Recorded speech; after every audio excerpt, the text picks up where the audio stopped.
ada terkait yang pertama, untuk pintar meluangkan waktu untuk anak itu adalah menunjukkan kasih sayang, menanyakan kabar dan perasaan anak. Yang kedua adalah memuji dan menghargai perilaku baik anak. Dan yang ketiga, mengendalikan emosi di hadapan anak. Lalu selanjutnya adalah bersantai dan bermain bersama anak. Nah, ini jangan lupa panjenengan sebagai orang tua di tengah kesibukan sehari-hari tetap harus meluangkan waktu untuk bermain bersama anak-anaknya. Nah, lalu selanjutnya yang terakhir adalah membuat peraturan bersama anak. Nah, ini juga kadang ada yang salah untuk menyampaikan kepada anak. Jadi membuat peraturan itu agar anak manut itu membuatnya itu berdua. Jadi jangan panjenengan itu otoriter. Otoriter itu maksudnya membuat peraturan sendiri, terus anaknya dipaksa untuk nurut, sementara anaknya tidak mau atau tidak menyetujui. Nah, alangkah lebih baiknya sebagai orang tua itu buat peraturan bersama anaknya.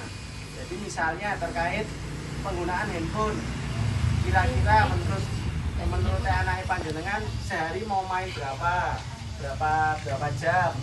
Misalnya anaknya minta 3 jam, nah dinego nanti sama panjenengan, dinego, wah kalau 3 jam kelamaan, nah 1 jam pindu, nah, kayak gitu. Jadi ada interaksi antara orang tua dan anak ketika membuat peraturan. Nah, itu akan lebih dipatuhi dan anak akan nurut. Biasanya seperti itu. Lalu selanjutnya terkait, nah ini tadi kalau tadi di rumah, ini cara membantu anak sukses di sekolah. Jadi ada beberapa hal yang bisa kita lakukan, panjenengan lakukan sebagai orang tua agar anak tersebut sukses di sekolah. Yang pertama adalah, yang pertama apa Bu? Nah, ini sama kayak tadi juga, bertanya tentang perasaan dan pengalaman anak di sekolah. Nah, jadi ditanyakan anak itu di sekolah itu apa saja yang dilakukan, yang dipelajari, lalu apakah ada masalah di sekolah. Kalau sekarang itu yang bahaya adalah perundungan atau bully di sekolah. Nah, itu kadang mungkin anak malu untuk bercerita kepada orang tuanya, atau mungkin nggak nyaman cerita kepada orang tuanya. Itu salah satunya karena tidak terbuka antara anak dan orang tua. Makanya harus dibiasakan sebagai orang tua menanyakan kepada anaknya apa saja yang dilakukan di sekolah, apa yang dipelajari, dan hal lain sebagainya. Lalu selanjutnya yang kedua apa Bu?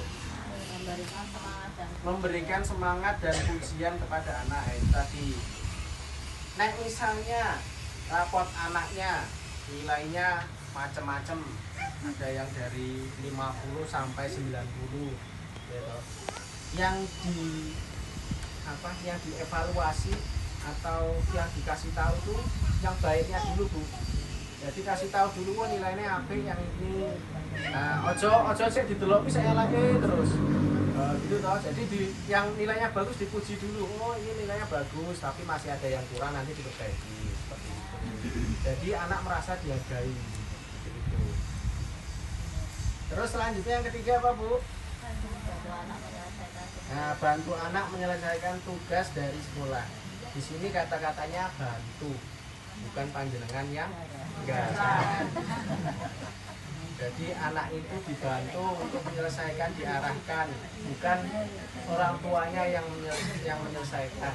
Panjenengan ada lihat kabar atau berita akhir-akhir ini di media terkait anak sekolah yang nggak bisa berhitung sampai SMA? Ada lihat? Nah, itu menurut saya memprihatinkan sekali Bu, sebagai apa ya? Sebagai pendidikan atau hal yang terjadi di Indonesia. Nah, ini panjenengan sebagai orang tua, saya mengingatkan jangan sampai anaknya tidak bisa berhitung atau berhitungnya kurang kalau sudah SMP atau SMA. Karena zaman saya dulu itu kayaknya SD, SMP itu udah lancar berhitung perkalian, pembagian, tambah pulang juga lancar. Nah, sekarang anak sekarang kok ada SMA loh Bu, SMA itu nggak bisa pembagian. Nah ini kan sangat memprihatinkan sekali.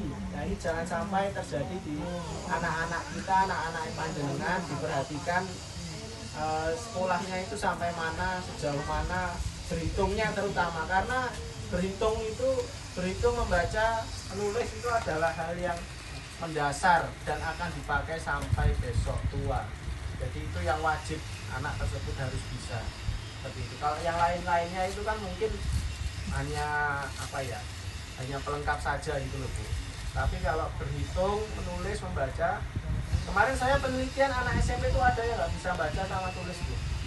Saya ke sekolah-sekolah di Sleman, 5 sekolah, karena ada penelitian itu ada beberapa sekolah yang anaknya itu SMP belum bisa baca sama nulis. Nah itu saya yang nggak sampai nalar, karena nah itu saya kurang tahu sejauh apa, karena setahu saya sekarang harus diluluskan ya Bu anak ya, nggak ada yang tinggal top, nggak ada yang tinggal kelas dan lain-lain, dan juga ada zonasi toh. Nah seperti itu, jadi itu salah satu hal yang memprihatinkan juga. Oke, kita lanjutkan Ibu-ibu. Lalu selanjutnya adalah membuat jadwal kegiatan setelah pulang sekolah. Nah ini penting, anak-anak sedari dini itu diarahkan atau dikasih jadwal, jadi anaknya tertib. Misalnya pulang sekolah istirahat, nanti baru main, ojo sak penake dhewe Bu. Apalagi masih anak-anak, nanti terbawa kebiasaannya sampai dewasa. Lalu